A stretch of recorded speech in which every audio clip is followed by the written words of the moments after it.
waxa muddooyinkii u dambeeyay isa soo tarayay dhaliilaha ay beeralaydu u soo jeedinayso wasiirka beeraha Soomaaliland. haddaba iyadoo taasi jirto ayaa sheekh albeledka gobolka Gabiley Ciise Sheekh Maxamed Warsame maruu warbaahinta la hadlayay waxa wasiirka beeraha Axmed Muumin Seed ku eedeeyay inuu ku kacay falal musuqmaasuq isla markaasina uu musuqmaasuqay mashruuca Bichi kaasi oo ahaa mashruuc biyaha loogu xidhayay beeralayda gobolka Gabiley. haba yaraatee mashruuca markii la furayay in qiimihiisa iyo qaayihiisa sidaa loogu muujiyo oo dadka loo tuso oo dadka loo sheego ayay aad u wanaagsanay markii la bilaabayay inta lacag ku baxaysa inta hawl ku baxaysa inta beerooda wax loo qabanay ma jirto runtii marka lacagaha inta u badan baxaan in marka dambe xafladooda la qabtaa waa wax ay wax ku dhex qarsoon yihiin madaxweyne kolley loo odhan maayo Ciise waa nin muwaadin oo xaqa ka hadla ama runta sheega maalintii aan ili war laynaga helay wadaniyowna waa ducaynayseen maalintaanu idin ili warsaa naga daayana Ciise waa wadani balid danta gobolka marka laga hadlayo muwaadin kasta xor buu u yahay xaq buu u leeyahay in la hubiyo maxaa ka jira qofkaasi wuxuu sheegay oo kaliya aad wanaagsan wax ummadda loo qabtay 800 oo beerood intii ma hayo hayr tuuluhu ma hayo transparency inaanu jirin waxaan ku cadaynayaa hayr tuuluhu ma hayo wax loo qabanayo anu beeralayda ka faa'iideysanaysan ku jira wali hadda waxa ku jira xataa siirarka la keenay tukhun dadku waa baacmushtar noloshay ka baacmushtariyaan suuqay geeyaan waxay soo saaraan xataa siirarka la keena siiraan la iibsanay basalaha la keeno waxa ku dhex jira bah la yiraahdo gafeeya waxa weeye halka maanta lagu beero wax damba kama baxaan waxa ka baxa geed sidii xayaabka kale dhulka sidaa isugu xidha runtii waxaan jecelahay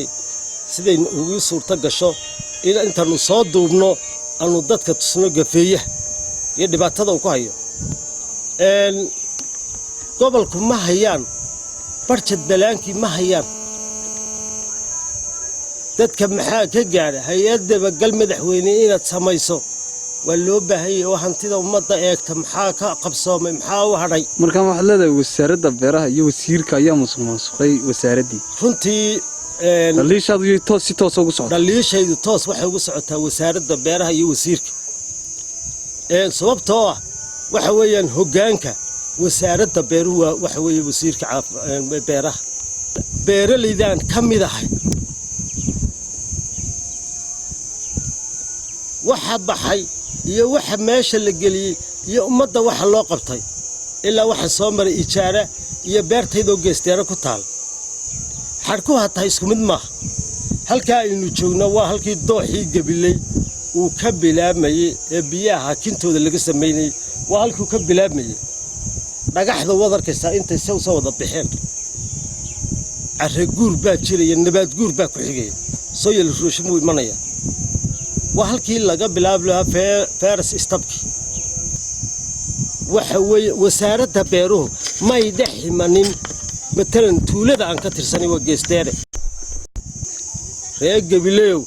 malaayiin dollar oo maanta ay gobolada kale leeyihiin reer Gabiley wax loo qabtaa oo aan idin soo gaadhin markaan waxaan soo jeedinayaa mashruuca maanta reer Gabiley cid uu ka khasaaraya waa inaga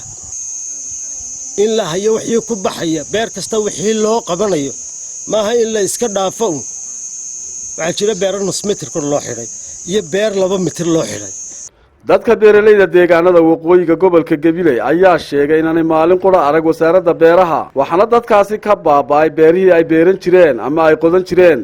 iyagoo dadka beeralayda ay baaq u diray madaxweynaha Soomaaliland halka naga hoosaysaana naxarey ahaan jirtay wayna gooday intaana wuu la baxayaa fiida intaanu ka bixinayna inta weey markaa waxaan leenahay dawladda Soomaaliland iyo magaranaysaa in kuwa wasiirada beeruhu waxa nooga qabtaa maan leenahay oo hal nagu gacan galaa abyan in lagu qabto u baahan yahay amuudi waxba kama taray xukuumadda Soomaaliland degdeg nala soo gaadho gurmad xoog leh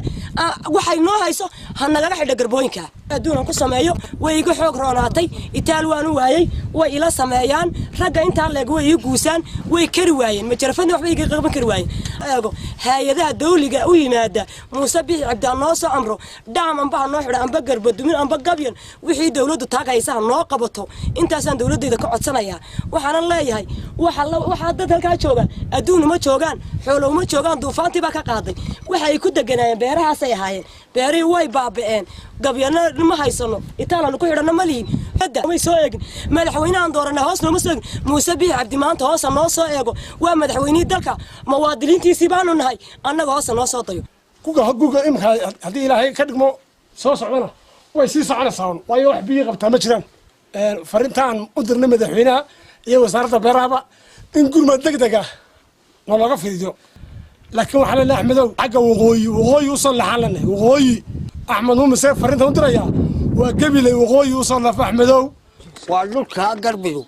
baabiisay waa dhulkan saaka wax kala soo baxaynay u deganay saaka tsunamidii iyo abaari markay iska kaayo daba hele dadku waa faramaraya waxaan u deganahay waa beerihiina nin ma jarafad haysta waa ka xoog roon aanu joognaa berigi hore beeraheedii magana waa boholo waqooyi oogadu isku mid maaha biyaha oogadu waa biyo baahaya biyaha waqooyiguna waa biyo dhudhub galiyo laagiya buurba ku soo duwaya marka waxaanu doonaynaa annagoo dawladdeeda aad iyo aad ugu kalsoon in beeraha wax la nooga qabto oo biraha ka tarabilada xoogga leh boholaha baabiya ayaanu u baahanaa xooli way iska tageen wasiirka beeraha ayaa waqtigii uu madaxweynuhu kormeerka ku marayay mashruuca banka Wajaale waxa uu hortiisa ka sheegay inay roob yaraani ka jirto isla markaasina ay cimiladu isbedeshay iyadoo la wada og yahay in maalin qura aanu roobku ka qaadin mashruuca banka Wajaale halkaas Suudaan baanu ka keenay waa 3 bilood leh halka ka sheesay mid saas oo kala siidba waxaan siidban inta badan ugu talagalnay saan bal siidka u kaydino dibadna beeraleyda u gaarsiino way haruurkii 6 bilood ahaa cimiladii maadaama isbedeshay waqti uma hayno roobna ma jiro waqti roob ku filan oo ma hayno marka calaf u badanaya markasta marka inaan siidka wax ka bedelan madaxweyne rabnaa marka waxaan kugu soo dhaweynaa banki Wajaale wasaaradda beeruhu waxa ay hore ugu fashilantay wax soo saarkii sanadkii tagay ay ka qoday mashruuca banka Wajaale waxaana kala badnaa kharashka ku baxay iyo saraca ka soo go'ay sida ay inta badan dadku sheegaan Mukhtaar Nuux Ibraahim Ariel TV gobolka Gabiley